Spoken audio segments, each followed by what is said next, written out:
जाहिद की जंजीरें वादी के बर्फ पोश पहाड़ों के बीच यख बस्ता हवाएं सरगोशियां कर रही थी जब जाहिद के मांदे कदमों से तंग पहाड़ी रास्ते पर चल रहा था।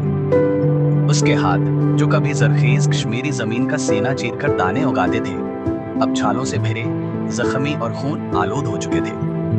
वो जिन पत्थरों को कंधे पर लादे चल रहा था, वो किसी और की आलिशान हवेली की तामीर के लिए थे। उसके ऊपर डोगरा सिपाही खड़े थे, कोड़ों की लंबी रस्सियां उनके हाथों में लपटी हुई थी, जैसे भूखे सांप शिकार की घात में हो।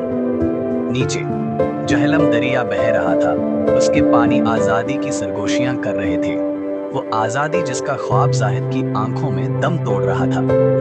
जबरी मशक्कत की जंजीर जाहिद मौज 18 साल का था जब उसे पकड़ लिया गया। इसका जर्म गुर्बत, कश्मीरी होना, मुसलमान होना, बहुत से दूसरे गरीब कश्मीरियों की तरह उसे जबरदस्ती उसके घर से घसीट कर ले जाया गया और बगैर किसी मुआवजे के जबरी मशक्कत पर लगा दिया गया। हर सुबह जब सूरज पहाड़ों को छूता भी नहीं था, जाहिद और इस जैसे सैकड़ों मजदूरों को पहाड़ों की तरफ आने दिया जाता। पत्थर ढोना, दीवारें खड़ी करना, अपनी हड्डी पसली तोड़ना, यही उसका मकदर बना दिया गया था। मजदूरी खत्म होने के बाद बस सूखी रोटी के चंद टकड़े मिलते और अगर थकन के मारे कदम डगमगाते तो कोड़ों की मार मिलती। लेकिन जाहिद नहीं टूटा, नहीं झुका, क्योंकि उसकी माँ और छोटी बहन आयशा गांव में उसकी राह तक रही थी, या कम अज कम वो यही उम्मीद कर रहा था। रहम की बेकस साल सरदी बहुत जल्दी आ गई थी, हर चीज बर्फ में दफन हो चुकी थी।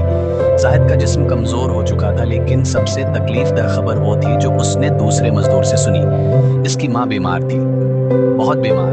जाहिद का दिल दहल गया। इसकी माँ, उसकी ताकत, उसका सहारा बिस्तर मरग पर थी और वो उसके पास नहीं था।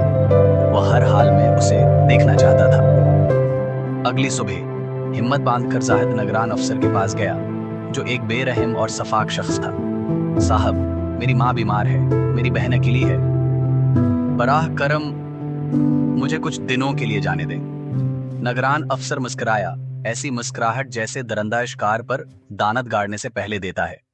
और तेरे पत्थर कौन उठाएगा गुलाम? मैं वादा करता हूं, मैं वापस आ जाऊंगा, मुझे बस एक बार माँ को देखने दे। नगरान अफसर की मुस्कुराहट अचानक गुस्से में बदल गई। घोड़ा फजा में बुलंद हुआ। पड़ाक! जाहिद की कमर पर गहरा निशान पड़ गया। दर्द की लहर पूरे जिस्म में दौड़ गई। वो लड़खड़ाया, मगर करने से इनकार कर दिया। गुलाम सवाल नहीं करते। बाकी मजदूर खामोशी से देखते रहे। वो जानते थे कि उम्मीद रखना बेकार है, लेकिन जाहिद अलग था। वो चीन में मरने वाला नहीं था। फरार की कोशिश उस रात, जब डोगरा सिपाही आग के गर्द बैठे हंसी मजाक कर रहे थे, जाहिद ने अपनी किस्मत आजमाने का फैसला किया। वो आहिस्ता से अंधेरे में घसा, इसका सान सिरका हुआ था। हर कदम मौत के साए की तरह उसके पीछे था। दूर जहलम का पानी चमक रहा था, जैसे उसे बुला रहा हो। और फिर आवाज, कौन जी?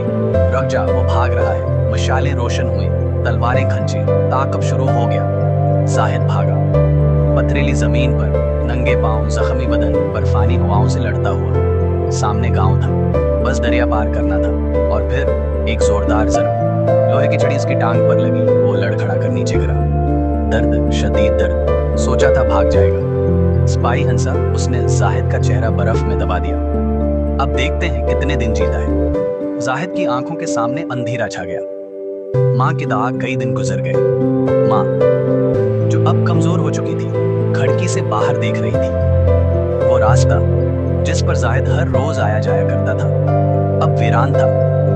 उसने अपने कांपते लबों से दहाकी। सर्द हुआ, मैं उसकी सरगोशी कहीं खो गई।